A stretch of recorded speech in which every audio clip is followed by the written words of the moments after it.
Bueno, pues bienvenidos de nuevo a estos diálogos sobre la llamada. Y hoy vamos a centrarnos en el capítulo 11 y 12, que empieza el héroe Lorenzo a caminar en su peregrinaje por lo desconocido. Y bueno, tenemos preguntas de lectores y con mucho gusto doy paso a Humberto en Perú para que empecemos a dialogar sobre la llamada. Gracias Gonzalo. Por acá, buenas tardes.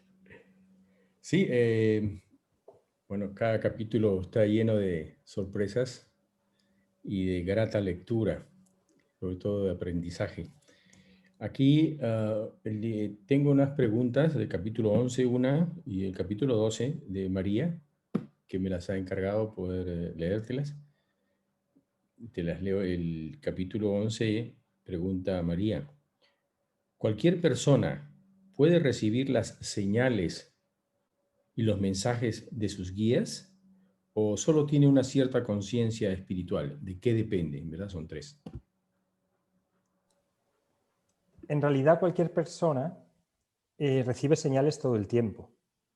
De hecho, estamos recibiendo señales todo el tiempo de los guías. Lo que pasa que para escucharlas tenemos que sintonizar con ellos. Muchas veces los guías incluso, a través de sincronicidades y de otras formas que tienen de conectarse con nosotros, nos mandan señales que son muy difíciles de no ver. Pero para ver las señales más sutiles o para tener un contacto diario con ellos, con los guías, tenemos que hacer un trabajo de sincronizar en la misma frecuencia, que es básicamente eliminar el ruido de la mente, dejar que la mente pase, y básicamente al conectarnos con frecuencias más sutiles empezamos a recibir los mensajes de los guías. Entonces, todo el mundo puede, es cuestión de que sincronice, de que pare el ruido de la mente y que sincronice digamos, su frecuencia mental para sincronizarnos con la suya. De hecho, cualquier persona, y esto lo hemos visto en algún ejercicio, por ejemplo, el de escritura creativa, el de escritura espiritual, cualquier persona, si hace el silencio, enseguida va a escuchar, digamos, o a los guías, o también se puede llamar a la voz interior que le va a guiar. Entonces, realmente es más sencillo y más cercano de lo que parece.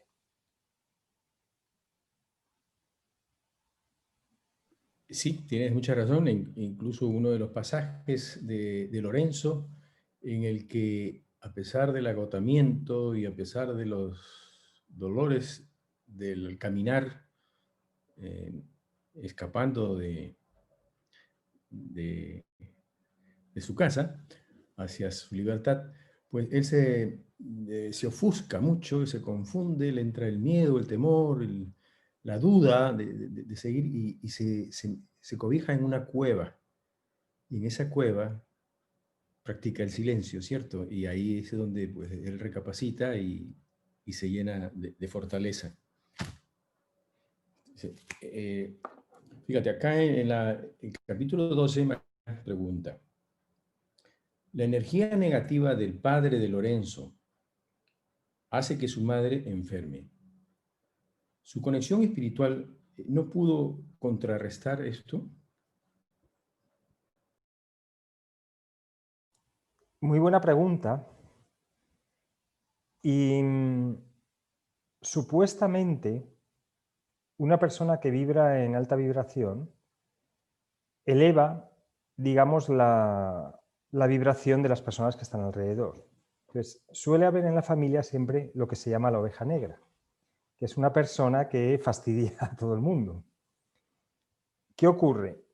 Que a veces incluso esta persona recibe la energía espiritual, se fortalece y sigue haciendo cosas inarmónicas. Llega un punto en que la persona espiritual que está en la familia no tiene la suficiente fuerza como para mantener a raya esa energía destructiva. y entonces digamos que se enferma. El trabajo en ese momento de esa persona sería separarse o alejarse de la otra persona que tiene negatividad. Porque llega un momento donde es una lucha tan grande de fuerzas que uno no puede estar... Imagínate una persona todo el día intentándote fastidiar, inconscientemente esto es, claro, y la otra persona todo el tiempo intentando elevar la energía de esta persona que le intenta fastidiar. Llega un momento en que el cansancio es tan grande que lo mejor que puede hacer es separarse. Y supuestamente sí, podría haber hecho, y de hecho le ayuda todo el éxito que tiene el padre de Lorenzo, viene básicamente por la energía espiritual de la mujer, de todo lo que le ayuda. Se dice siempre que detrás de un gran hombre hay una gran mujer, y es porque normalmente esta gran mujer lo que hace es un trabajo psicológico y espiritual con el marido. Pues el marido sale fuera, se cree que es él el que está, digamos, teniendo el éxito, pero en realidad es un equipo, donde ella, digamos, hace el trabajo espiritual, sobre todo en las parejas donde ella se queda en casa y él sale fuera, digamos, a traer el alimento, ¿no? O a ganarse la vida. Y entonces, cuando forman un buen equipo, es la energía espiritual y psicológica de la mujer la que apoya al hombre, y cuando vuelve a casa descansa de tal forma que al día siguiente puede volver a salir. Si el hombre no está centrado en ese equipo, en esa unión que están haciendo juntos, y empieza a desviarse, lo que ocurre es que toda la energía espiritual y psicológica que pone la mujer para ayudar al marido se pierde, se disipa. Y entonces ella cae como, no siente que toda su energía la está desperdiciando porque está alimentando a alguien que realmente ya no se lo merece. Entonces, en ese momento, si eso es así, antes no se podía hacer porque no existía el divorcio, pero ahora quizá lo más conveniente igual es separarse al menos durante un tiempo.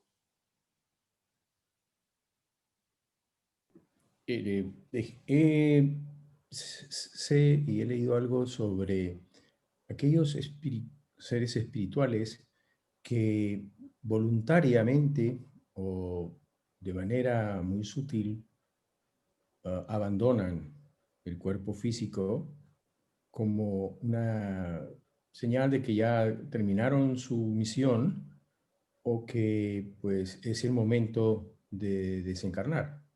Así puede haberle sucedido a la esposa de... Bueno, en este caso lo que le ocurre a la esposa es que no puede luchar más contra esa fuerza y decide ya irse porque dice, estoy aquí perdiendo el tiempo.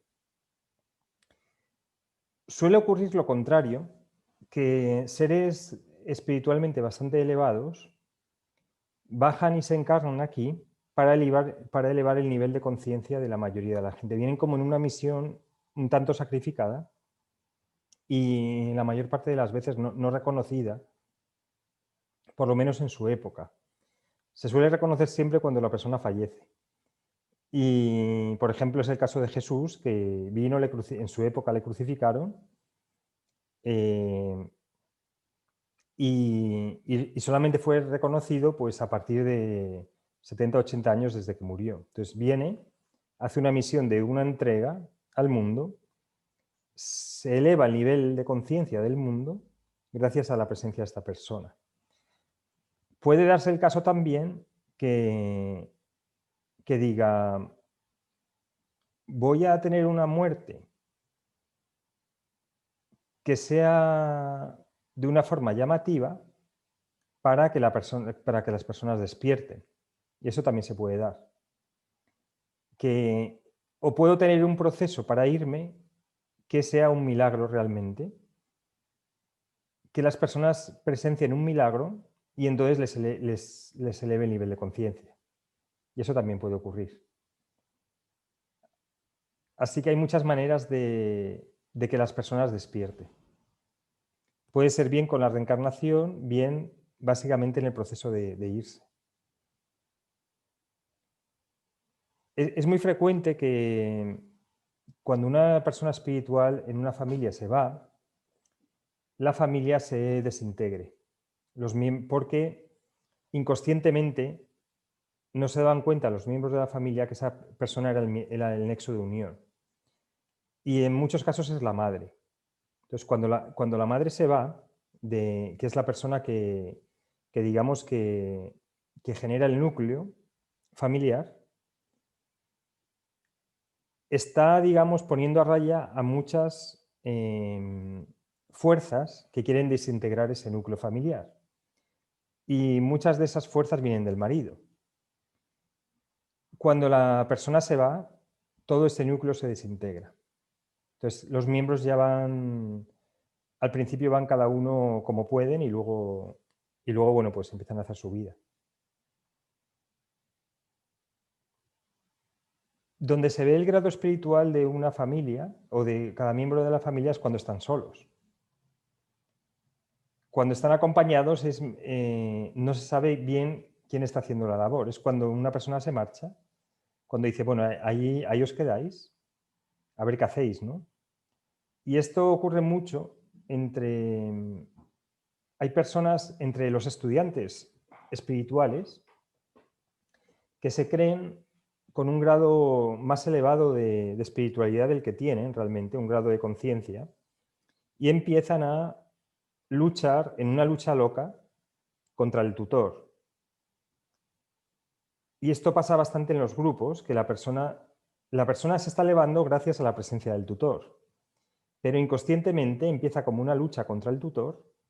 Entonces el tutor le dice, vale, pues ahora, como dicen en inglés, now you are on your own, kids. Ahora estás, digamos, por ti mismo, a ver qué haces. Y entonces cuando se marcha el tutor, la persona se nota que baja muchísimo al cabo del tiempo. Pero es el ego de los estudiantes, realmente. Bueno, interesante. Antes de proseguir con los comentarios, yo tengo ahí algunos comentarios más que preguntas, pero quisiera que Magdalena pudiera formularlas, algunas preguntas. Genial. Sí, muy bien. Hola, buenas tardes. Pues a ver, pues por ejemplo podemos comenzar, bueno, en el capítulo 11, bueno, ya podemos observar los diferentes estados de ánimo que hay en Lorenzo, ¿no? Cómo pasa de los pensamientos a los sentimientos, ¿no? Entonces, bueno, yo lo que estaba viendo como ante esa presión social, una vez que ha iniciado el camino, el camino al despertar, ¿no? Digamos, bueno, el capítulo 11 tú lo has titulado Valor, Coraje, ¿no? Que es lo que se necesita, pero, o sea, como Lorenzo se sitúa en la psique, pues dentro de todo, para poder elevarse más ese estado de conciencia, en todo momento está, pues esos pensamientos, los sentimientos, ¿no? Todos esos recuerdos de su madre, como comentabais, de estar acompañado por su madre, todos esos recuerdos. Entonces, yo lo que he ido viendo en el capítulo 11, ¿no? En ese valor que se necesita, que sería la fuerza interior, pues también lo podríamos llamar fuerza interior, ¿no? Para comenzar ese primer viaje, ¿no? Al despertar.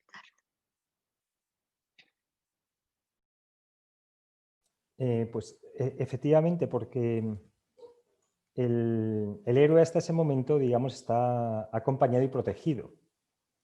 Y entonces se encuentra en un camino hacia lo desconocido sin protección de otras personas. La única protección que tiene es su psique. Y ahí vemos cómo en su psique empiezan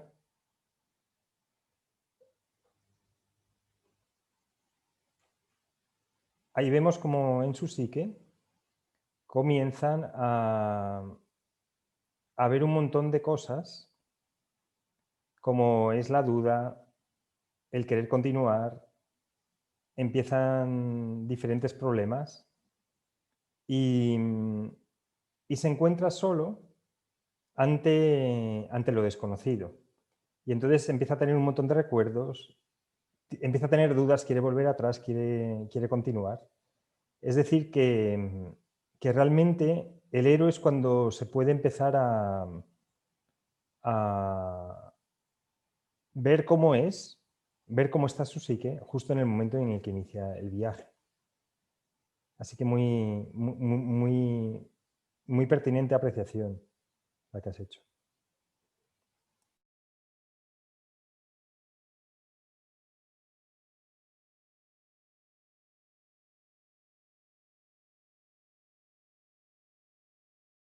¿Tendrás otra pregunta, Magdalena?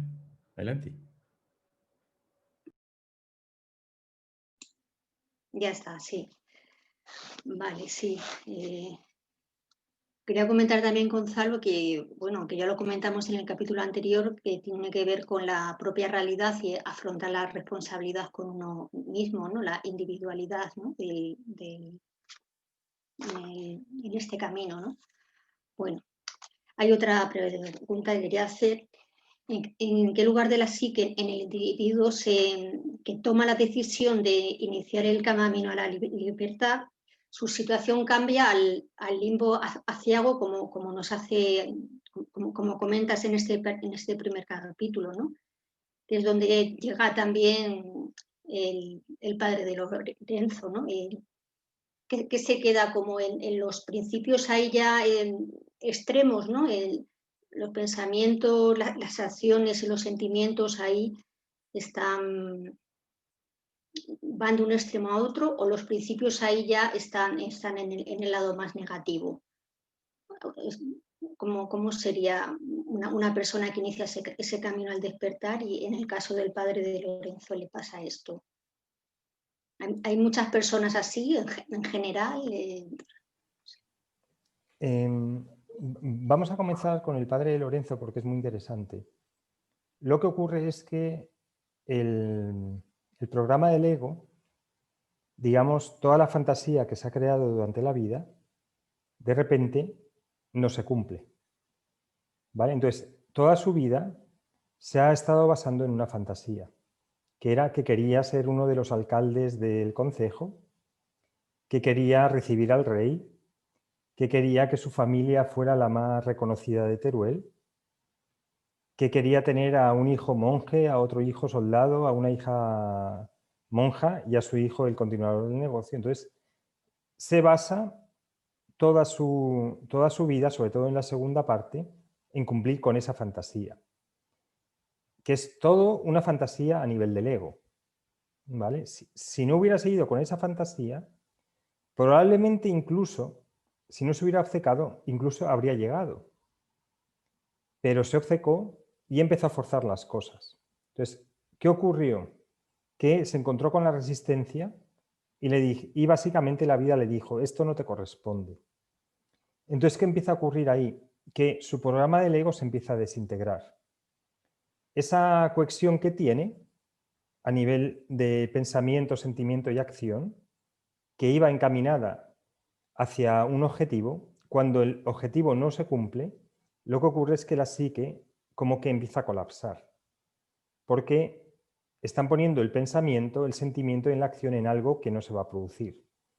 Y entonces, al no cumplirse esa fantasía, el padre entra en un limbo aciago, es decir, no sabe hacia dónde, qué puede hacer con su vida. Y entonces, toda esa negatividad que tenía le afecta a la mujer fallece y este hombre acaba pues contando sus aventuras comerciales en las tabernas con los borrachos, pagándoles las copas a los borrachos para que le escucharan, porque quería seguir manteniendo esa fantasía, escuchar a sus, digamos, hazañas comerciales. Y acaba, digamos, como que el borracho le decía, vale, vale, o sea, tú mientras me pagues la copa, yo te voy a escuchar te voy a escuchar tu película, tu historia, pero que es una historia que cada vez, digamos, cada vez iba menos con la realidad, porque probablemente borracho presumiría de que había recibido al rey, que era su fantasía, pero realmente no le recibió. y no fue el ganadero más importante, etc. En el caso de Lorenzo es diferente. Cuando haces trabajo espiritual, lo que ocurre es lo contrario, que es que tu psique se fortalece. Entonces, aquí vemos a Lorenzo entrando en lo desconocido, donde su psique está yendo por un limbo, pero no es un limbo ciego, es un limbo porque está en lo desconocido y aún, digamos, no se ha formado, no está lo suficientemente fuerte como para no tener dudas. Pero todo el camino de Lorenzo hasta que llega a Toledo es básicamente del fortalecimiento de la psique. Es una persona sola yendo por caminos desconocidos, jugándose la vida, jugándose la vida por caminos peligrosos, teniendo que ganarse la vida, teniendo que hacer un montón de oficios, teniendo que desarrollar sus recursos internos, cometiendo errores, aprendiendo de los errores, básicamente con su guía y con su voz interior. Entonces tiene todo el proceso de peregrinaje es precisamente para que todas esas partes de la psique que están como desconectadas se conecten y se fortalezcan. Así que son caminos opuestos. El uno es hacia el fortalecimiento por el camino espiritual, o sea, el camino hacia el ser, que es lo que le fortalece a Lorenzo, y el otro es la desintegración del ego, que es lo que le ocurre al padre. Y vemos en ambos casos la diferencia. Uno se fortalece y otro acaba en el limbo aciago.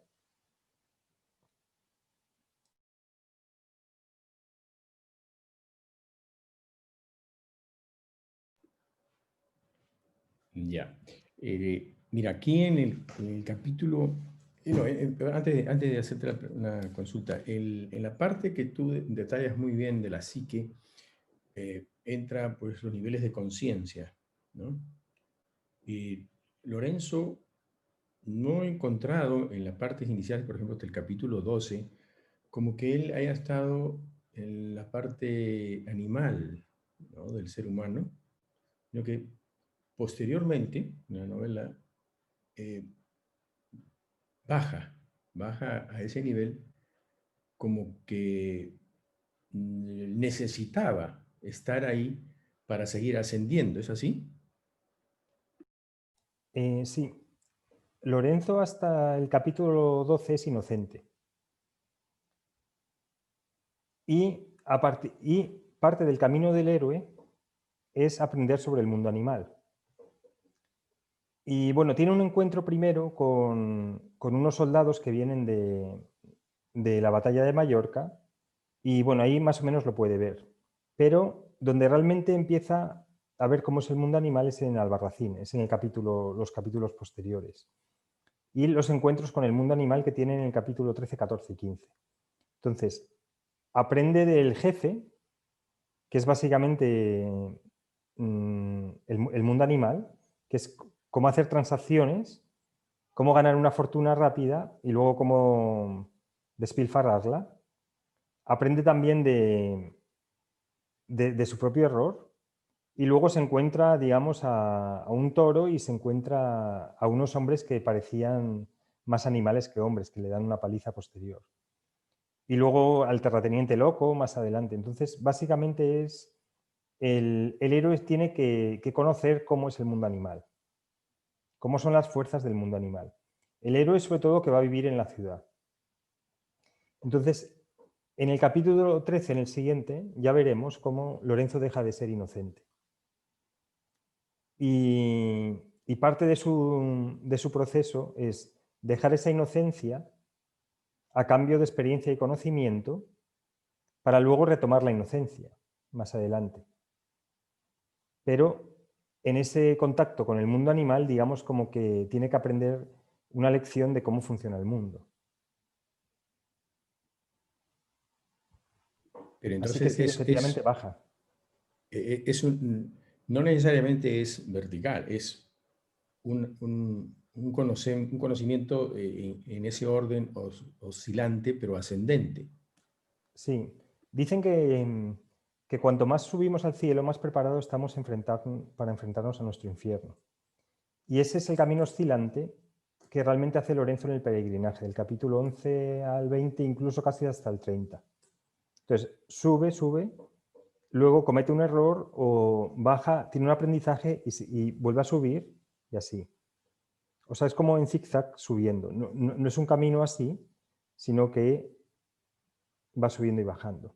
Y en muchas ocasiones hace errores que no debería cometer, que la persona se puede preguntar, ¿cómo esta persona, después de todo el trabajo que lleva, comete estos errores? Como luego lo hace con la poetisa aquella, que se enamora y se hace pasar por un aristócrata, ¿no? Ya cuando llega a Toledo. O cae en las garras del mago aquel. Entonces, el héroe en algunas cosas falla en cosas básicas. Y luego lo veremos. No es una persona que se ha iluminado nada más nacer, sino que incluso mucha gente que lo está viendo de fuera dice, ¿cómo esta persona tan elevada espiritualmente puede cometer estos errores básicos?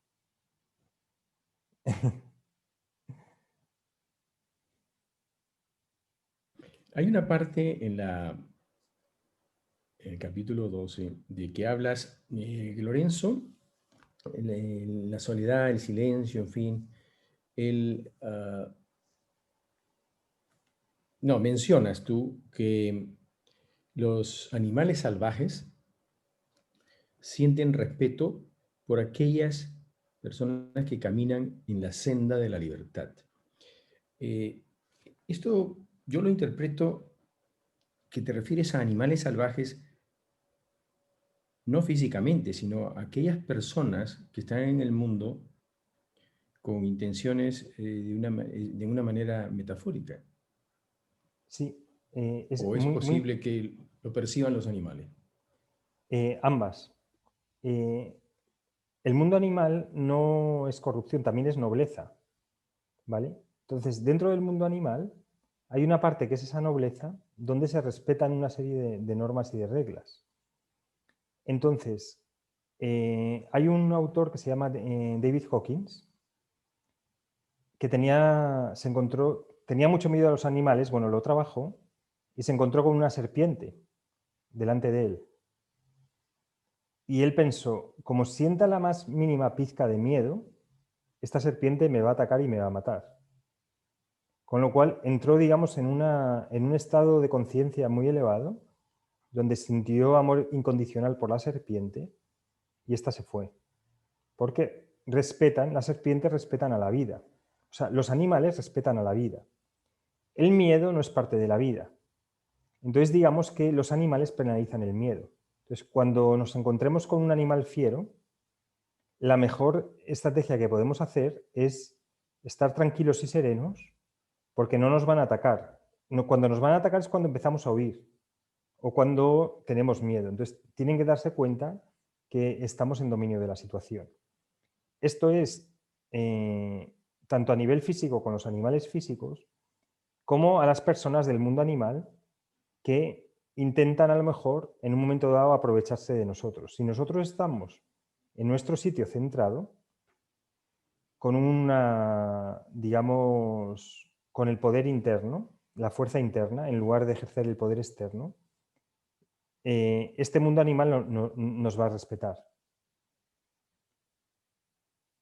Y de hecho hay un montón de ejemplos de cómo la fuerza interna gana al poder externo en la vida.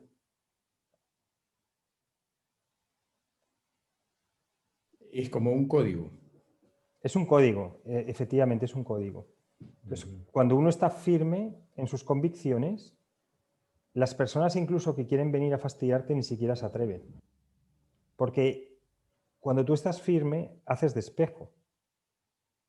Y entonces esas personas van a ver el reflejo de ellas mismas en ti y no van a poder soportarlo y se van.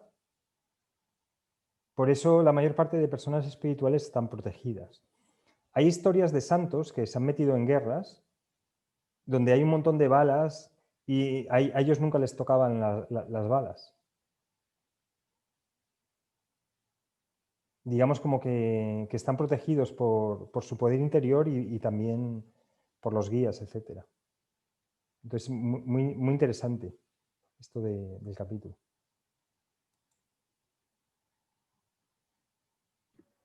Magdalena, ¿quieres la palabra? Adelante.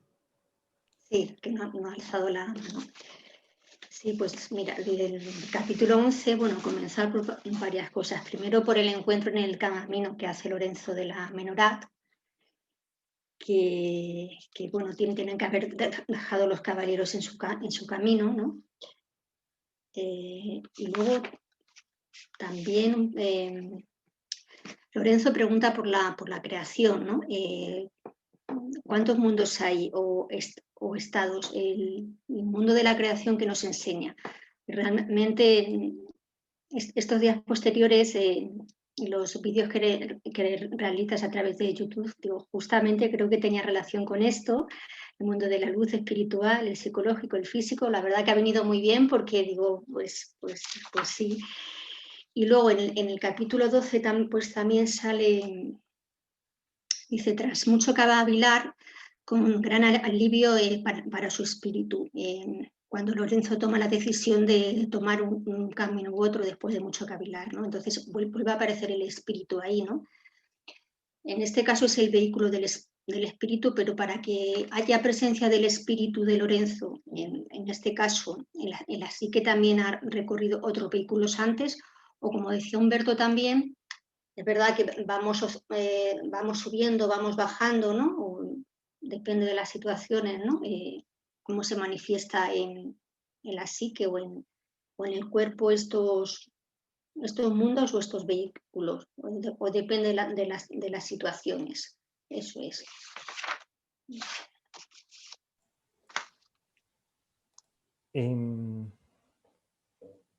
Nosotros, según el misticismo judío, tenemos 4 vehículos de expresión. El vehículo físico, vehículo psicológico, vehículo espiritual y la luz divina. Todos están ahí. La cuestión es dónde está nuestra conciencia, a cuál prestamos atención.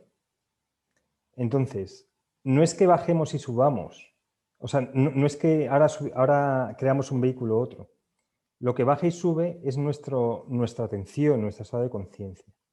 Entonces, cuando Lorenzo decimos que baja, lo que ocurre es que ha bajado y pone toda su atención en el vehículo físico, pero se olvida del vehículo psicológico y del vehículo espiritual y de la luz divina que tiene. Entonces, la diferencia realmente entre una persona y otra es dónde pone su atención. La gran inmensa mayoría de las personas ponen su atención solamente en el mundo externo, en el mundo físico.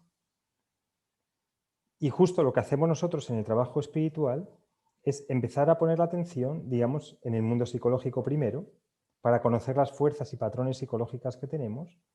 Luego en el vehículo espiritual, para conectarnos con los guías, con el Espíritu Santo. Y luego en el mundo divino para ver la luz que tenemos y que tiene todo el mundo.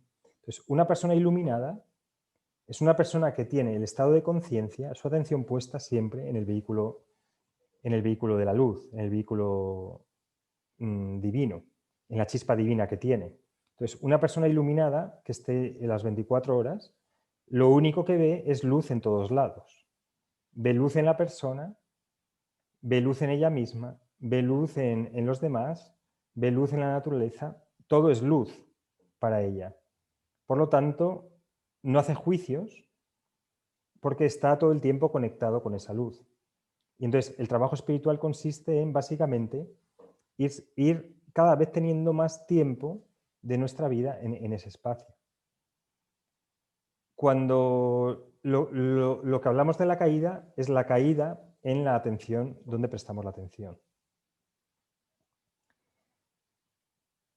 Es curioso, en relación a otra pregunta que hiciste, cómo Lorenzo no puede tomar una decisión por sí mismo. El ego de Lorenzo, cuando viene en este cruce de caminos, no puede tomar una decisión por sí mismo, sino que es un vehículo superior, en este caso el alma, ayudada también por el espíritu, que le lleva por el camino más difícil, pero que en realidad era el mejor para él. Porque si no hubiera tomado ese camino difícil, se habría encontrado con el Padre y habría vuelto de vuelta.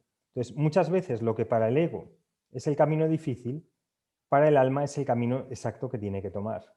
Entonces, el ego se queja muchas veces de que no ocurran las cosas, pero el espíritu y la luz divina tienen una visión mucho más amplia de lo que es la vida de una persona. ¿Y cuántas veces hemos dicho, me hubiera gustado tener una relación con esta persona, me hubiera gustado que me tocara la lotería, sin saber que el principio del desastre de tu vida era eso? Y entonces la propia alma y el propio espíritu te protegen contra los deseos del ego, que tienen normalmente una visión muy corta. Entonces, desde el punto de vista del espíritu, si nos podemos conectar ahí, tendríamos supuestamente la capacidad de ver el patrón de nuestra vida y ya tomar decisiones buenas desde el principio. Es decir, por ese camino no voy a ir porque ya estoy viendo lo que va a ocurrir. Y los buenos tutores espirituales, cuando ven a un estudiante, ya ven esos patrones. Y entonces ya le empiezan a medio indicar, qué peligro hay por ahí, pero siempre le dejan el libre albedrío. Y tanto los tutores espirituales como los guías muchas veces te dan señales, pero las personas no las quieren escuchar. Y ya, bueno, pues ya se deja que la persona aprenda la lección. Pero es muy interesante este camino, porque este capítulo precisamente por esto, porque uno se cree que toma la decisión cuando muchas de las decisiones están tomadas desde otros planos y son lo mejor para nosotros.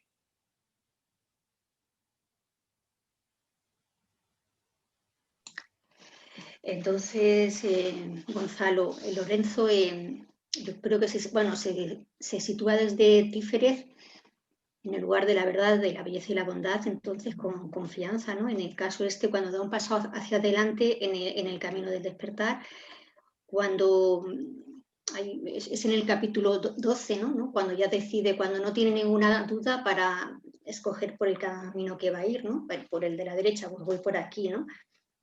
Entonces, ahí vamos viendo cómo se va conectando con él mismo, ¿no? O cómo desde su ego va subiendo esos niveles de conciencia, ¿no? Digamos que ahí ha dicho, no tengo duda, pues venga, por aquí, ¿no? Sí. Es interesante.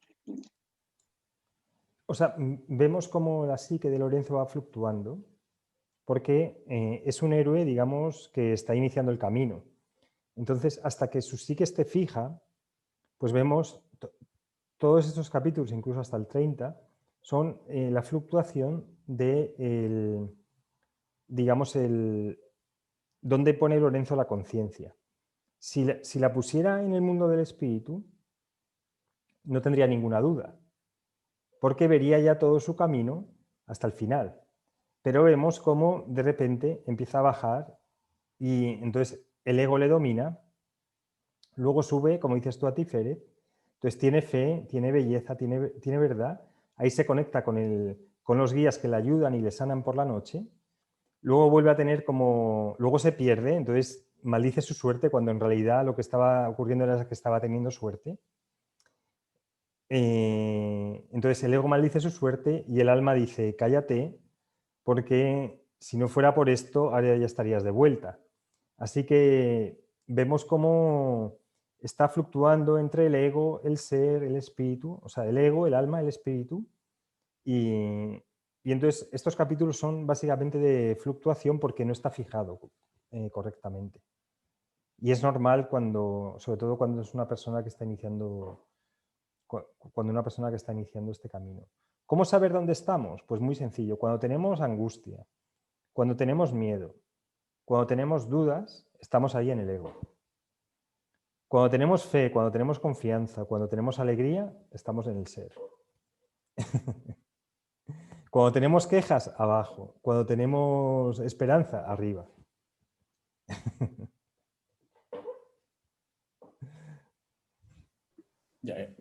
Ahí has tocado un tema, en el comentario de Magdalena, que lo tenía pendiente como un comentario mío, eso de los seres luminosos que lo acompañan. Los que sanan sus heridas cuando él duerme y que desaparecen durante la noche y se levanta curado. La primera pregunta es, ¿eso es posible? Y lo otro es, creo que hablando, recuerdo haber leído algo de Hopkins, en que él sí llegó a dominar ese nivel de su propia sanación, de su propia curación. Entonces, primero, ¿es posible eso de los seres luminosos en la curación? Bueno, no solamente no es posible, sino que es verdad. Y de hecho dicen que al menos durante un segundo o dos, durante nuestro sueño, nos conectamos no solamente con los guías, sino con la fuente arriba del todo, que es lo que nos da la energía para el día siguiente. Por eso cuando se quiere hacer sufrir mucho a alguien, lo que se hace es no se le deja dormir. Porque es en el proceso... es muy difícil saber qué ocurre en el proceso de restauración, de descanso durante la noche. Porque ¿dónde está la persona? La persona no está en el nivel consciente, está en un nivel inconsciente y además tiene un montón de sueños. ¿Dónde se encuentra realmente la persona? ¿En qué mundos? ¿En qué campos? Y entonces, lo más normal y esto es un poco especulación, pero lo más normal que ocurra es que vengan nuestros guías y durante la noche nos calmen. Incluso no es que no vengan nuestros guías, es que como el cerebro empieza a emitir en una frecuencia, digamos, más profunda o más elevada, que son la de los sueños, es cuando nosotros nos conectamos con ellos, por decirlo así. Por decirlo así, los guías siempre están, pero cuando estamos en el nivel consciente, estamos emitiendo ondas beta y ellos están emitiendo ondas, no sé si son gamma o delta, las que sean. Es en el sueño cuando nuestra frecuencia se une a la de ellos, entonces nos conectamos y ellos nos sanan. Interpretar la realidad es muy complicado porque nosotros en el mundo consciente la interpretamos porque conforme a una mente que emite unas ondas de frecuencia, digamos, creo que son en beta. No estoy seguro de las ondas, pero en el sueño estamos en ondas alfa o en ondas delta o en ondas gamma. Entonces, cuando la mente emite esas ondas, la realidad es diferente. O sea, nosotros vemos el mundo físico porque nuestra mente está emitiendo en una frecuencia. Cuando nuestra mente emite en otra frecuencia, el mundo físico deja de ser físico. O sea, es la emisión de nuestra mente o las ondas que emitimos las que hacen que veamos el mundo de una forma u otra. Y en esos mundos, cuando empezamos a emitir digamos, en ondas de alta frecuencia, es donde nos encontramos con los guías.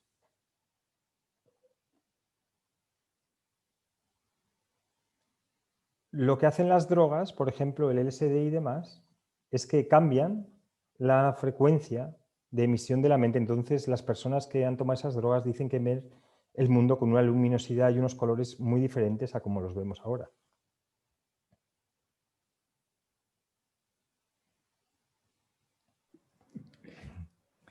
Pero vamos, estamos aprendiendo todavía sobre esto. El que ha hecho un estudio muy grande de esto es Joe Dispenza. Ha estudiado y ha medido en sus estudiantes las ondas cerebrales y la frecuencia de emisión cuando entraban en altos grados de meditación o cuando estaban durmiendo. Y entonces ha visto las experiencias místicas que tenían sus estudiantes y qué tipo de frecuencia de ondas emitían. Entonces la conclusión que sacó fue, si con estas ondas se tiene esta experiencia mística, ¿cómo hago para que mi mente emita en estas ondas? Y se dio cuenta que era a través de la meditación. Y entonces midió, por ejemplo, cuando una persona está enfadada, qué tipo de ondas emite.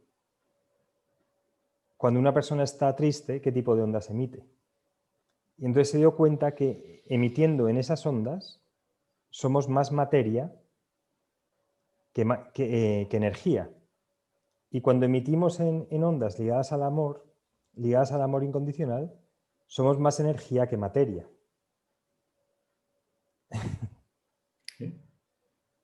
Entonces, bueno, básicamente Lorenzo pasa de la materia a la energía, del mundo más denso a mundos más sutiles, de mundos más sutiles a mundos más densos. Entonces la pregunta es, ¿cómo podemos hacer para vivir más en la energía en lugar de la materia?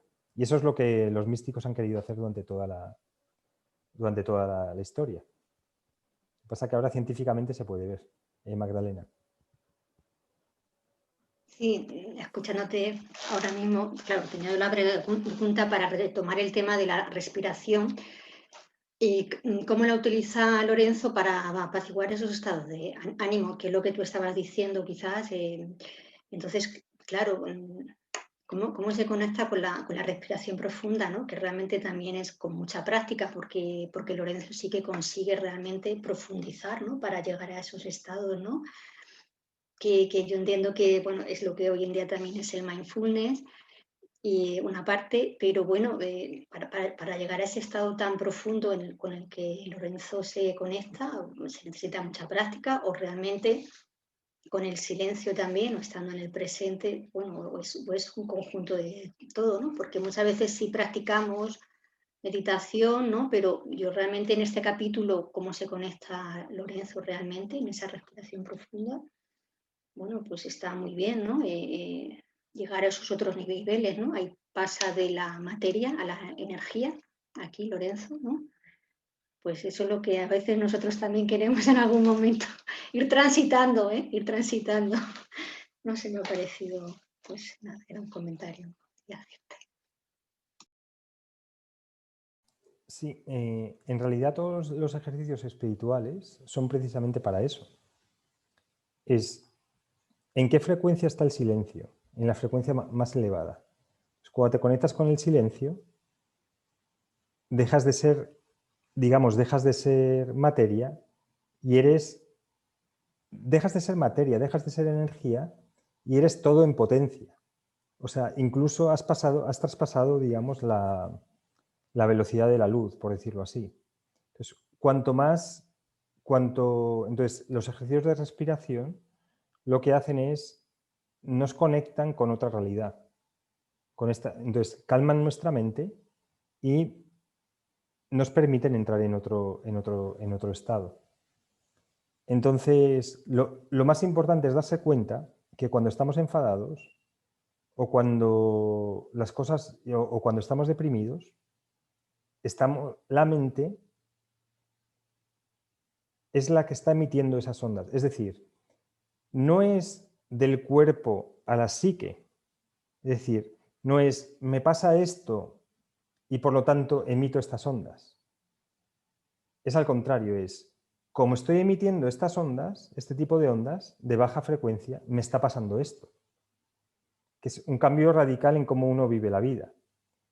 Es decir, no es me echan del trabajo, por lo tanto me deprimo, sino que como estoy deprimido, me echan del trabajo.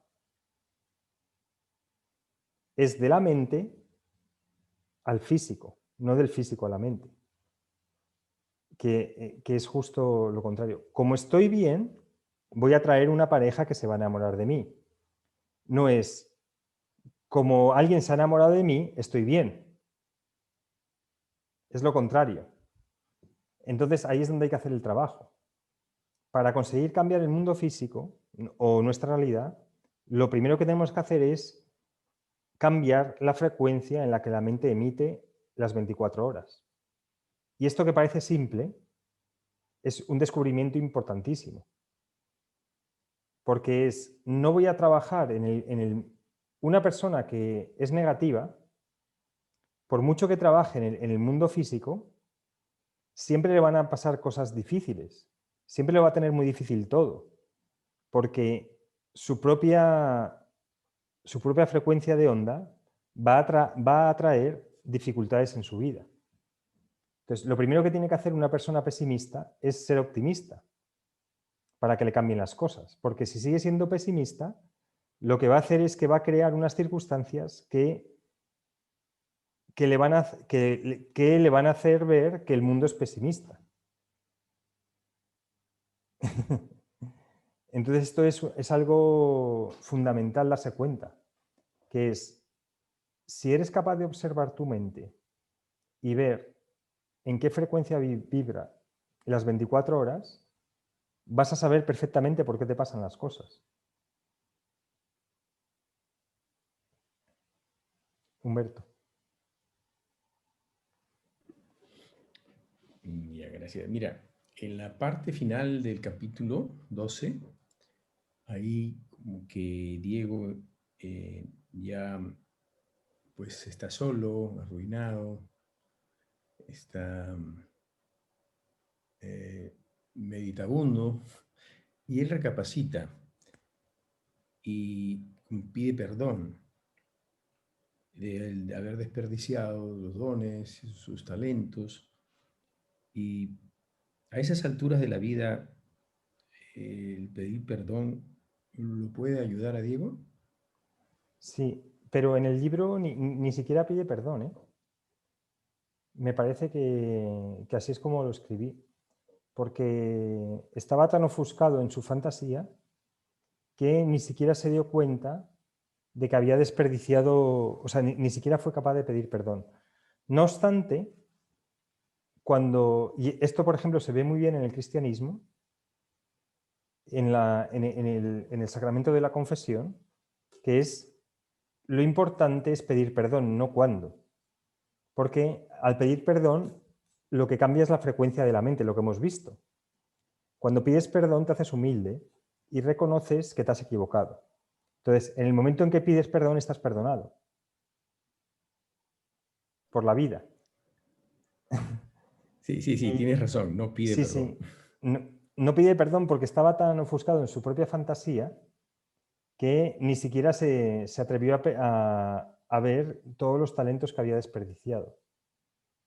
Entonces, en el cristianismo lo que pasa es que se ha desvirtuado el secreto, digamos, el sacramento de la confesión, tiene un valor impresionante porque es colocarte en una posición de humildad y decir, me he equivocado. Y si se hace realmente con honestidad, en ese momento estás perdonado e incluso me atrevería a decir que el pasado deja de existir para ti. La gente, ¿qué es lo que recuerda de su pasado? Recuerda aquellas cosas que sabe que tenía que haber hecho diferentes, que están ahí haciéndole run run en la cabeza. Entonces las personas dice, exactamente, estos son los graves errores de mi vida, y entonces hay algo que le está diciendo así, que tienes que pedir perdón y, como bien comentas, es hacer el propósito de enmienda. Es decir, voy a ver cómo puedo reparar este error que he cometido. Y en ese momento el pasado digamos, como que se va de la mente, de la cabeza de la persona. Si no lo hacemos en vida, lo que ocurre es que cuando la persona fallece, tiene, digamos, una recapitulación de su vida y su guía o su yo superior, o como lo quieras llamar, le va a decir, hiciste esto, esto y esto. Digamos como que maltrataste a esta persona, esta y esta. Y ahí es donde se va a ver si está en modo negación o si lo reconoce. Y es lo mismo. Entonces, en el momento en que lo reconoce, y aunque sea una vez fallecido, la persona dice, vale, pues ya has aprendido la lección, no lo vuelvas a hacer. Pero si está en modo negación, lo más normal es que o se reencarne para vivir en sus carnes lo que ha hecho a otros, o siga en modo negación hasta que decida dejar de negarlo. Entonces, si veis en los juicios, la mayoría de los acusados siempre lo niegan, siempre niegan el crimen, con lo cual cada vez se están haciendo más daño, porque solamente todo el mundo comete errores. La cuestión es, y estamos aquí para aprender, la cuestión es darse cuenta, mira, me he equivocado, he cometido este error y voy a intentar reparar el daño. Entonces eso es la humildad, que lo que te hace es liberarte. Humberto. Bueno, mira, qué rápido pasa la hora. Sí, Sí, una o dos más y ya lo Bueno, dejamos. yo quisiera, antes de repente, Magdalena, darle el pase, una pregunta casi personal de tus relatos. Sé que hiciste una peregrinación o una caminata de unos 400 kilómetros, algo así, y decía recordar cuando Lorenzo sale y camina por esas ciudades, esos valles, esos caminos, y encuentra unas cuevas. Yo no sé si las cuevas son realmente cuevas en tu camino o descansaste en el campo, en esa caminata, o hiciste realmente un descanso en una posada o en el campo al aire libre. No. A ver, me metí en la piel del protagonista, pero no hasta ese punto. La cueva que ve Lorenzo está en una población que se llama, muy bonita, que se llama Gea de Albarracín. Y hay un acueducto romano que va desde Albarracín hasta Cella, y entonces esas cuevas, o sea, esa cueva realmente era el acueducto por donde pasaba, que estaba excavado en la roca, que los romanos la excavaron en la roca, y entonces como ya no corre el agua, se han quedado en cuevas. Y es impresionante. Entonces llegué desde Teruel. El primer pueblo que hay es desde Teruel a Albarracín, se llama Gea de Albarracín. Y entonces, bueno, fui ahí a la cueva y de hecho he puesto algunas fotos por ahí, no sé si las... Y bueno, son impresionantes, la verdad. Y el acueducto romano son casi como 20 kilómetros, porque Albarracín es uno de los pueblos más elevados de España en cuanto a altura. Y entonces bajaba el agua del pueblo de las montañas hasta Teruel, hasta Cella. Y entonces hicieron en medio de la roca una obra arquitectónica impresionante. Los romanos para esto eran increíbles. O sea, imagínate hace 2000 años. Entonces, yo no dormí en la cueva, pero dormí en una pequeña casa rural que hay allí en Gea, y además es que tiene como decorada como tetería, porque resulta que Gea de Albarracín era básicamente una ciudad que tenía la población árabe. Eran como 2000 personas, de las cuales el 90% eran árabes, y pagaban un tributo al señor de Albarracín. Y entonces, en esta posada donde me quedé, pues tenía todo, era como una tetería árabe, y ahí es donde dije, aquí es donde le pasa la aventura del danzarín, que viene a danzar. Pero vamos, es genial hacerte estas caminatas por lugares muy poco conocidos en España, pero que son preciosos. No sé si Madalena tiene una última pregunta. Ya lo dejamos. No sé si Humberto tienes una... No, ya pregunta. está ya. ¿Y tú, Humberto? Está bien. Ya está. Pues bueno, pues muy interesantes estos dos capítulos. Inicio del viaje Sí. del héroe. El resumen básico es que el héroe tiene todavía que trabajar en su psique y estabilizarla en el lugar del espíritu, pero que con la ayuda que va recibiendo, pues va poco a poco haciéndolo en este viaje, este camino del héroe. Así que bueno, muchísimas gracias y nos vemos en 2 semanas. ¿Vale? Gracias, Gonzalo. Gracias, Humberto. Ha estado muy Muchas gracias. interesante, la verdad que Gracias, sí. Gonzalo, Elena. Sí. Súper emocionante, súper lindo. Sí.